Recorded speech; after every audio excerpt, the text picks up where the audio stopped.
Hello guys, तो आज हम सीखेंगे लेसन डायरी कैसे बनाते हैं। सबसे पहले प्रकरण यानी टॉपिक डालेंगे ऊर्जा के प्रकार। इसके बाद दिनांक, विषय, कक्षा। विषय में डालेंगे सामान्य विज्ञान, क्योंकि अपन साइंस के लेसन बना रहे तो इसमें सामान्य विज्ञान आएगा। इसके बाद फिर यहाँ से लेसन स्टार्ट होता है। उद्देश्य अपेक्षित व्यवहारगत परिवर्तन। ज्ञानात्मक, विद्यार्थी ऊर्जा के बारे में प्रत्याभिज्ञान कर सकेंगे। विद्यार्थी ऊर्जा के बारे में प्रत्यास्मरण कर सकेंगे। अवबोध, विद्यार्थी ऊर्जा के बारे में व्याख्या कर सकेंगे। विद्यार्थी ऊर्जा की तुलना अन्य से कर सकेंगे।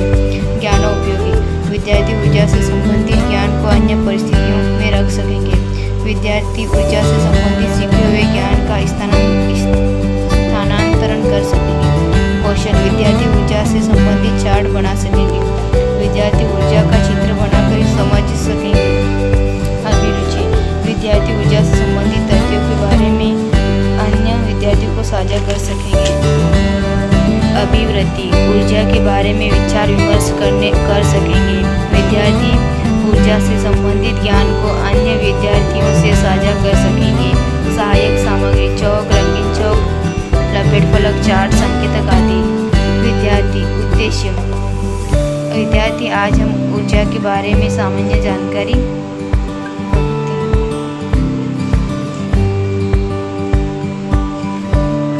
इसके बाद आएगा प्रस्तावना, क्वेश्चन करने होते हैं। तो सबसे पहला क्वेश्चन है, जिस कारक द्वारा वस्तु की स्थिति व आकृति में परिवर्तन किया जा सकता है वह कारक कौन सा है? बल। क्वेश्चन नंबर 2, बल द्वारा वस्तु में उत्पन्न विस्थापन की क्रिया को क्या कहते हैं? कार्य करने की क्षमता को क्या कहते हैं? ऊर्जा। ऊर्जा कितने प्रकार की होती है? समस्यात्मक। इसके बाद उद्देश्य कथन। अच्छा तो बच्चों, आज हम ऊर्जा के प्रकार के बारे में विस्तार पूर्वक अध्ययन करेंगे। इसके बाद प्रस्तुतिकरण होता है। प्रस्तुतिकरण में 5 कॉलम बनाने होते हैं। शिक्षण बिंदु, छात्र अध्यापक क्रिया, विद्यार्थी क्रिया, वित्तीय श्यामपढ़। सबसे पहले विकासात्मक प्रश्न करेंगे। इसमें विकासात्मक प्रश्न में क्वेश्चन नंबर 1, फुटबॉल खेलते समय कार्य कौन करता है? खिलाड़ी। क्वेश्चन नंबर 2, खिलाड़ी द्वारा कार्य किस पर किया जाता है? फुटबॉल। फुटबॉल में ऊर्जा किस प्रकार उत्पन्न होती है? निरूपण। अब ये जो शिक्षण बिंदु का जो फर्स्ट टॉपिक वो यहाँ पर लिखा जाएगा। छात्र अध्यापक कथन यानी शिक्षण यहाँ पर लिखा जाएगा आणविक ऊर्जा। इसके बाद छात्र अध्यापक कथन, फुटबॉल पर खिलाड़ी द्वारा किक मारने या कार्य करने से फुटबॉल में ऊर्जा उत्पन्न होती है, जैसे उसे ही यांत्रिक ऊर्जा कहते हैं। ऊर्जा का मात्रक जूल होता है। और श्यामपट्ट पर समझाते हुए बच्चों को आगे बढ़ना। यांत्रिक करने पर वस्तु में उत्पन्न ऊर्जा यांत्रिक ऊर्जा कहलाती है। गति के कारण वस्तु में उत्पन्न ऊर्जा गतिज ऊर्जा कहलाती है।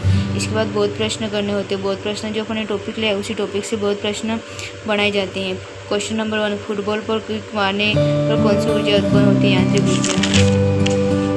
इसके बाद है क्वेश्चन नंबर 2, ऊर्जा का मात्रक क्या होता है? जूल। इसके बाद विकासात्मक प्रश्न, चार्ट की ओर इशारा करते हुए, गेंद बी फर्श पर किस अवस्था में हुए? स्थिर अवस्था में। गेंद अ किस अवस्था में है? गतिज अवस्था में। गेंद अ में कार्य करने की क्षमता कहाँ से आई? निरुत्तर। अब आता है शिक्षण बिंदु का सेकंड पार्ट। अब ये यहाँ पर से लिखा हुआ है गतिज ऊर्जा। छात्र अध्यापक कथन, गेंद अ में गति के कारण कार्य करने की क्षमता उत्पन्न होती है। गेंद अ ने जब बी पर कार्य किया तो बी में भी गति उत्पन्न हो गया था। वस्तु में गति के कारण कार्य करने की क्षमता गतिज ऊर्जा कहलाती है। इसके बाद बहुत प्रश्न। क्वेश्चन नंबर 1, वस्तु में गति के कारण उत्पन्न ऊर्जा क्या कहलाती है? गतिज ऊर्जा। इसके बाद फिर विकासात्मक प्रश्न, ईंट को धीरे धीरे कुल्हड़ पर रखने से होगा? कोई प्रभाव नहीं होगा। ईंट को ऊंचाई से कुल्हड़ पर गिराएंगे तो क्या होगा? कुल्हड़ फूट जाएगा। अब कुल्हड़ क्यों फूट जाता है? निरुत्तर। अब शिक्षण बिंदु का थर्ड पॉइंट, स्थितिज ऊर्जा। छात्र अध्यापक कथन, जब हम ईंट को ऊपर ले जाते हैं तो हमें पृथ्वी के गुरुत्व बल के विरुद्ध कार्य करना पड़ता है। यह किया गया कार्य ईंट में एक प्रकार की ऊर्जा के रूप में संचित हो जाता है। इस ऊर्जा को स्थितिज ऊर्जा कहते हैं। बाद में यह ऊर्जा गतिज ऊर्जा में बदल जाती है। इसके बाद आता है श्यामपट्ट, वस्तु की स्थिति या वस्तु में परिवर्तन के कारण उसमें एक प्रकार की यांत्रिक ऊर्जा सम्मिलित हो जाती है। इसे स्थितिज ऊर्जा कहते हैं। इसका बहुत प्रश्न, स्थितिज ऊर्जा किस ऊर्जा में बदल जाती है? गतिज ऊर्जा में। यांत्रिक ऊर्जा किस ऊर्जा में बदल जाती है? स्थितिज ऊर्जा में। इसका लास्ट में मूल्यांकन करना होता है। तो क्वेश्चन नंबर 1, कार्य करने की क्षमता को कहते हैं ऊर्जा, बल, कार्य, त्वरण। क्वेश्चन नंबर 2, ऊर्जा कितने प्रकार की होती है? 1, 2, 3 या 4। क्वेश्चन नंबर 3, ऊर्जा का मात्रक डेढ़ होता है। क्वेश्चन नंबर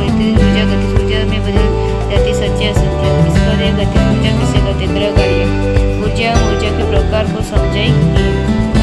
तो ये लेसन ख़त्म हुआ यहाँ पर। आई होप कि आपको ये वीडियो पसंद आई हो।